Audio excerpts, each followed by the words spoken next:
राधे राधे महाराज जी। महाराज जी, जीवन में हमारे चुनाव ही भाग्य और दिशा को निर्धारित करते हैं। कई बार कोई चुनाव, किसी भी निर्णय लेना, वो हमारी आगे की दिशा का, कि हम भक्ति मार्ग पे जा रहे हैं या एक संसार के किसी भी कार्य में कर रहे हैं। कई बार जीवन में दो राहों पर मनुष्य खड़ा होता है। एक और मन की चाह और स्वप्न होते हैं, दूसरी ओर परिस्थितियों के अनुकूल चलने की आवश्यकता होती है।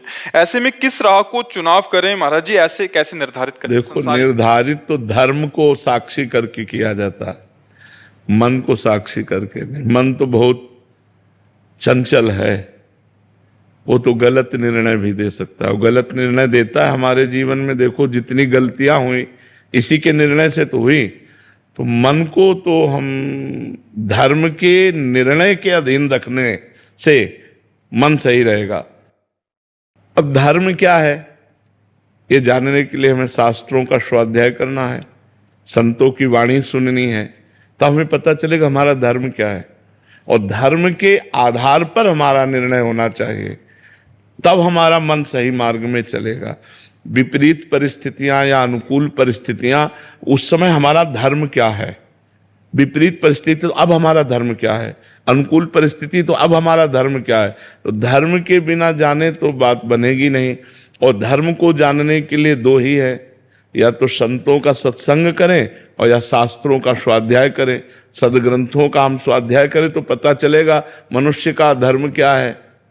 अलग अलग धर्म है ना, एक पति का धर्म क्या है, एक पुत्र का धर्म क्या है, एक भाई का धर्म क्या है, एक पिता का धर्म क्या है, एक समाज में रहने का धर्म क्या है। अलग अलग है ना। हमारे मानव देह में बहुत से धर्म हैं। एक ही व्यक्ति कई धर्मों का पालन करता है, पिता पुत्र परिवार के विविध धर्मों का और समाज का भी पालन करता है। तो हमें ज्ञान होना चाहिए कि पति का क्या धर्म है, पुत्र का क्या धर्म है, एक समाज में रहने का हमारा क्या धर्म है, हमारे जन्म लेने का क्या उद्देश्य है। ये सब ज्ञान सत्संग के द्वारा और शास्त्र स्वाध्याय के द्वारा होगा। यदि हम शास्त्र स्वाध्याय करें, सत्संग करें, तो हमारी बुद्धि प्रवीण हो जाएगी, उसमें विवेक आ जाएगा। और विवेक से हम मन को संयम में लेकर धर्म पूर्वक अपने जीवन की यात्रा चलाएं। और देखो, जीवन की यात्रा में दो बातें सबके जीवन में आती हैं, विपत्ति और संपत्ति, सुख और दुख, लाभ और हानि। ये सबके जीवन में, कोई ऐसा नहीं कह सकता कि मेरे जीवन में नहीं, चाहे साधु महात्मा ही क्यों न हो। कभी मान आता है, कभी अपमान आता है, कभी निंदा होती, कभी प्रशंसा होती। तो हमको बहुत संभल के चलना है।